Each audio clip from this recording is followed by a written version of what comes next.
If you want your kids and your students to be able to make fun craft projects without breaking your pocketbook, this is the perfect episode for you because we've got some really great activities and ideas for you to do at home, in the classroom, that are very affordable, and you can actually use the things you already have lying around the house.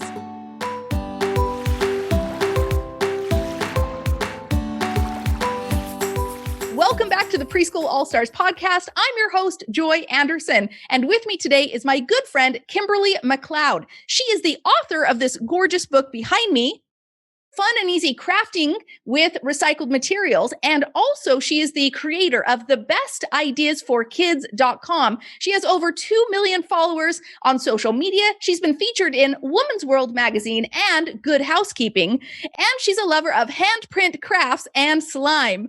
Kimberly, welcome to our podcast. Thank you so much for having me. I'm really excited to be here and to talk to you about easy and fun activities to do with your kids. Absolutely. Now, I brought you on specifically because us teachers, we love crafting. We love all the fun materials, but we have so many things that we already have to buy for the classroom or even as moms for our own children. So anything we can have little tricks, that's amazing. But before we dive into that, Kim, how did you actually get started into this, the best ideas for kids? I mean, this has really just grown into an empire. How did you get started in this? Thank you. Thank you. Well, my background is in marketing. So I actually went to school for marketing and I worked for a consumer products company for a while. So I was already involved in social media and marketing and all of that stuff in the corporate world, I guess. And after my first son was born, I was off on mat leave and I just wanted to do something more with my time. You know, you're with your baby all day and you're not doing work anymore. So I just started to get this itch for wanting something more for myself. And I discovered Pinterest at that time and got onto Pinterest and saw all these amazing things you can make. And I started coming up with my own ideas and sharing them on Pinterest. And it really just took off from there. So, it's grown. I changed the name to The Best Ideas for Kids and really wanted to focus on kids' ideas. And then I did the book last year, and that was really focused on recycled materials because I love to use recycled materials in all the crafts. So that's kind of my journey. I never imagined my life would take me here, but I'm so glad it did because I've had the most amazing experience, like speaking to moms and teachers from all over the world and seeing what they're creating from some of the ideas. And it literally is a dream come true. So I'm just so happy to be able to do this. I love that. And how is this business and your following and everything? How has that blessed your family to be able to spend more time with them as well?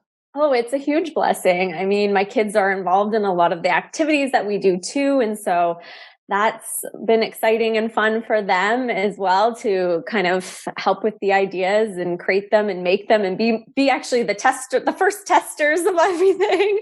But yeah, I get to work from home, so I'm really lucky to do that. But it's a fun job. So I'm really lucky. I love that. And being able to have your children participate is one of the best joys. I mean, moms with children, we all know this. Like what are the fun things we can do with our children? Not just give to them, not just have them do on their own, but like, we like to play too, right? That truly is like a really joyful moment when we can actually be involved in super fun stuff with them. And of course, teachers with our children as our students as well. So let's dive in now. You've had years to create all these amazing crafting ideas. Let's start with some of our recycled materials. Let's start there first. What are some items that we can find around the house? And let's start talking about a big list of them. What are some of your favorite things that you love to do crafting with? Oh yeah, there's tons of materials just around your home. You can find one of the most versatile ones is cardboard. So nowadays, people ordering online, you probably have a lot of boxes coming from things you've ordered, right? Save those boxes and you can cut them into pieces, or you can even just make so many things with a box too. But just with that cardboard, you can turn it into so many things. In my book, I show how you can make a puzzle out of cardboard. So you can actually make any type of puzzle you want from cardboard. And it's the coolest thing. You can turn cardboard into ornaments, into little like activities where you're like matching things. There's so many ideas to do with cardboard. So that would probably be my number one suggestion to save. And then the second one I really like is paper rolls. So, paper towel rolls, you can cut them. You can even use from wrapping paper rolls. You can cut them down into different sizes. That one is a lot of fun because you can make little characters out of them. You can do turn them into little pencil organizers or use them as stamps for painting. So that one's great. Egg cartons are another real fun one to use. So you can cut them into pieces and turn them into different characters or use them for different purposes as well. I like to paint with bubble wrap. So that's a lot of fun just to get like a different texture. So bubble wrap is fun. You can add it to even a paper roll and just have kids stamping with it. You can cut shapes out of it and paint it and place it on things. I'm trying to think what else. There's popsicle sticks. So in the summer, save your popsicle sticks and you can turn those into so many things. I'm just like, I have a list actually here. I'm just checking to see if I missed anything. Plastic containers. So when you get like toys, you know how a lot of times they come with, or even just like packages, they'll come with like sheets of plastic as like on top. So you can cut that out, save those because they make great for laminating things, or you can turn them into sun catchers. So there's a lot of things you can do with those. Brown paper bags, rubber bands, any types of bottles or jars too. You can clean those out and turn those into things. I would say that's probably scrap paper and newspaper. Those are the other two. Yeah. So save your scrap paper.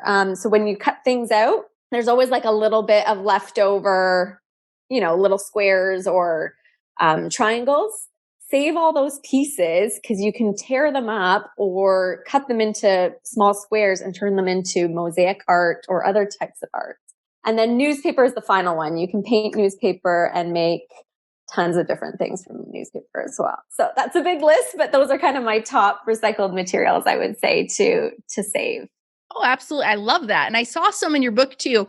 You used bottle caps, right? So any sort of caps, your little caps on top of your applesauces that you've got the kids on the go, right? You got those applesauces to go, wrap those, use those.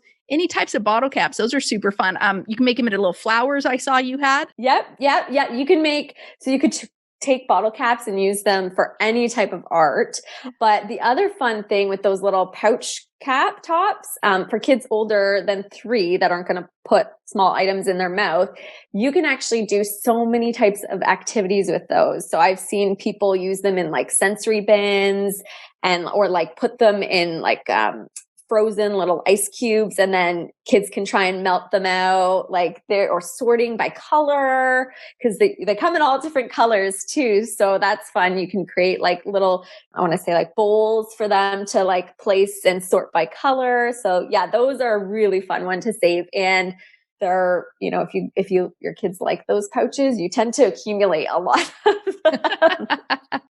And typically we just throw those away, but I mean, come on, that top is a perfectly fine piece. It doesn't have any applesauce on it at the moment, if you're careful. Yes. Yeah. Rinse it out and it's amazing what you can turn it into. Yes. I love that. Now, some of our teachers are loving these ideas. And I actually remember one of my most amazing teachers, her name was Rosie. Rosie, shout out girl, if you're listening. So she would just come up with all these amazing ideas. And we have to think about storage though, right?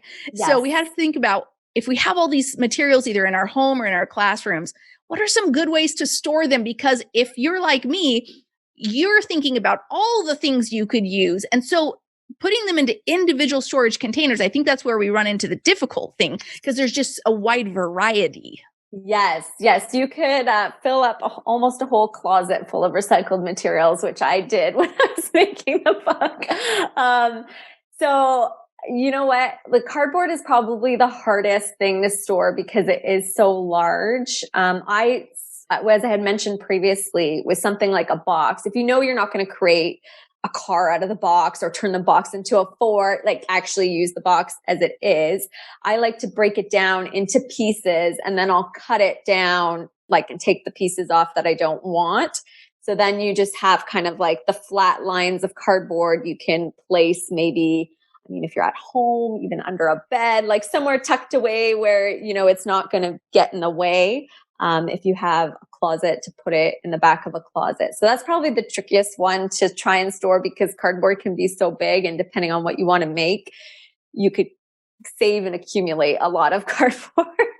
The bottle caps are easy. I just keep mine stored in like a Ziploc bag because they're small. So that's an easy one. You can just store in like little bags. The egg cartons, you can actually stack them. So if you take off the top of the egg carton, which typically I don't use the top as much as the bottoms, like the little cut parts, then you can stack them inside of each other, and that helps with storage. For jars, you can try and put like more than one size inside of a jar and store them that way to kind of save space. Or you could even use the jars to store some of the recycled materials too, right? Like if you save some jars, you can put some of the caps inside.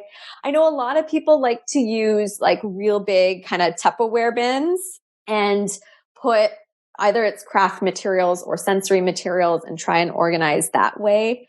So I think as long as you create your own system and label it, I think labeling really helps. You can find what it is. I think the bins are a good idea because then you can place everything in a bin of one item, put a label on it, and kind of stack up the bins in a storage area. I think that's probably one of the best ways to organize and manage trying to save all of these recycled materials. Oh, that's a great idea. We saw one of our preschool teachers post this in our group earlier. She has a wealth of materials as well, random things and all sorts. And so imagine you go into Lowe's or any store with home parts, right? And let's say you need some nails or screws. They're all going to come into those little mini compartments, right? You have to kind of pull out, see what's inside and see which ones you want. You pull out. I'm showing, of course, sometimes you can't see this on a podcast, but anyways, she had found this huge wall type of thing. I mean, it's big enough, probably 6 feet by 3 feet wide. And it came with all these different compartments, though, that are open. So there's no top to them, but just a bunch of things where you could stick stuff inside, and then they're just all stacked up. And it's very hard to describe.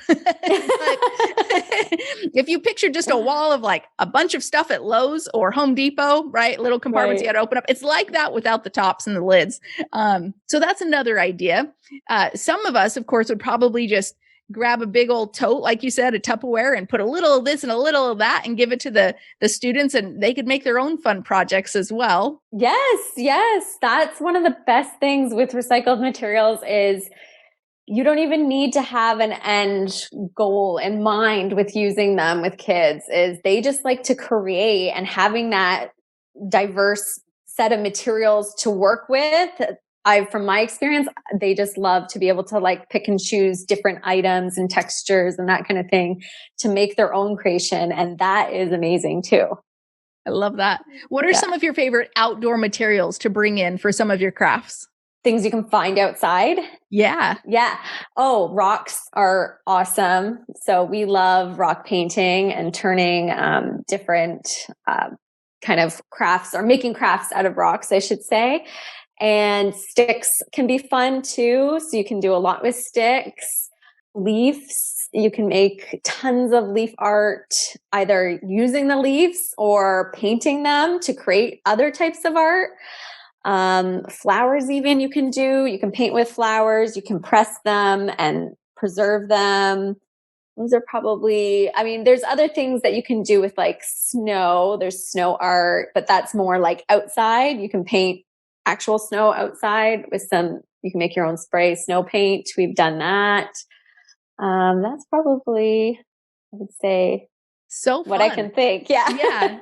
I saw this one activity where it was a pine cone. So you just get a pine cone and you use that as the body, right? Yes. And then you use leaves for the arms and different materials for like the hair.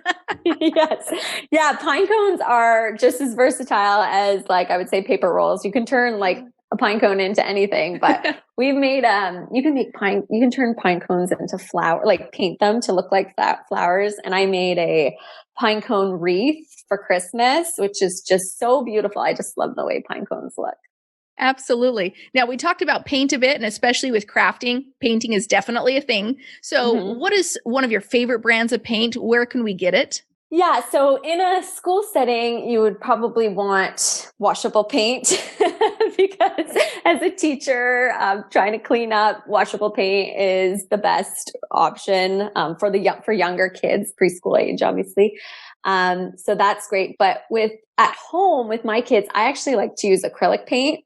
And you can get non-toxic acrylic paint. There's tons of different brands, but Craft Smart at Michael's is a good one, and Apple Barrel. Those are probably the top two that I like to use. They're both non-toxic. And with the acrylic paint, it just goes on with like a thicker coverage. So, if you've used washable paint, it's almost like transparent when you're painting with it. So if you were to try to paint a paper roll, it kind of goes on transparent. You would probably have to give it maybe 3 or 4 coats to get the same kind of coverage you would get with acrylic paint. So that's why I like to use acrylic paint, because it's easier for the kids to kind of get that better result faster. And then we just make sure we cover our surfaces and wash hands right away. And we never have an issue getting it out of anything if it spills a little bit on the table or anything like that. So those would be my recommendations. And for washable paint, Crayola is usually the best in school settings. There's a lot of probably options where you can get like bulk washable paint, and that would be more economical. Perfect. I love all those ideas. Oh my gosh. I know our moms and teachers at homes are probably like just writing down this furious list. So thank you for those brilliant ideas to be able to do crafts in our classroom without breaking the bank. That's awesome. Now, where can our listeners follow you? They're going to want more from you. So where should they go? Yeah, they can find me on Facebook, The Best Ideas for Kids, or on my website, thebestideasforkids.com.